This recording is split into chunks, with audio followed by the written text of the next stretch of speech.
আসসালামু আলাইকুম ওয়া রাহমাতুল্লাহি ওয়া বারাকাতুহু। নাহমাদুহু ওয়া নুসাল্লি আলা ওয়া রাসূলিহিল কারীম, আম্মা বাদ। প্রিয় দেশবাসী, আমাদের দেশে মহিষত্বকের ভিতরে যেমন বঙ্গবন্ধুকে জাতির পিতা বানিয়ে দেওয়া হয়েছে, আমাদের সন্তানেরা শিরকি আকীদা তারা গ্রহণ করতেছে, এমনকি তারা শিরকি আকীদা তারা শিখতেছে। এই বহিষ্ঠকের মধ্যে আমাদের জাতির পিতা হবে একমাত্র ইব্রাহিম খলিলুল্লাহ। আমি দলিল দেব, কোরআন কারিমে রব্বুল আলামিন বলেন, মিল্লাতা আবিকুম ইব্রাহিম ওয়া সাম্মাকুম মিনাল মুসলিমিন। তোমাদের জাতির পিতা হবে একমাত্র ইব্রাহিম খলিলুল্লাহ, অন্য কোনো জাসদ এমনকি বঙ্গবন্ধু তোমাদের জাতির পিতা হবে না।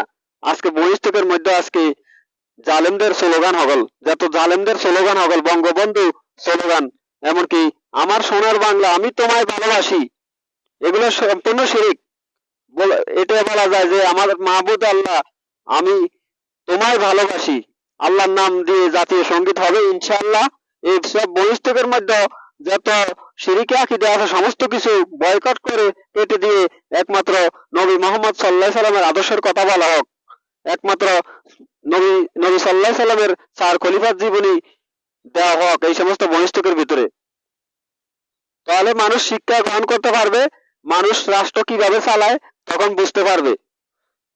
এই বহিষ্ঠকের মধ্যে আমার সন্তানকে আপনার সন্তানকে নাস্তিক বানিয়ে দিতেছে এই সমস্ত স্বৈরাচার জালেমরা, আজকে তাদের প্রশংসার কোনো শেষ নেই।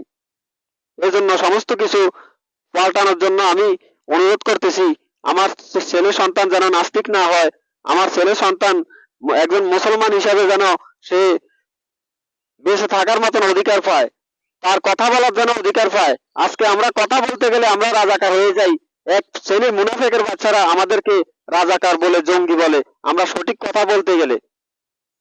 এজন্য আমার প্রিয় মুসলমান ভাইয়েরা, এই সমস্ত বহিষ্ঠকের ভিতরে এগুলি পরিবর্তন করার জন্য আমি বিনীত অনুরোধ করতেছি। আসসালামু আলাইকুম ওয়া রাহমাতুল্লাহি ওয়া বারাকাতুহু।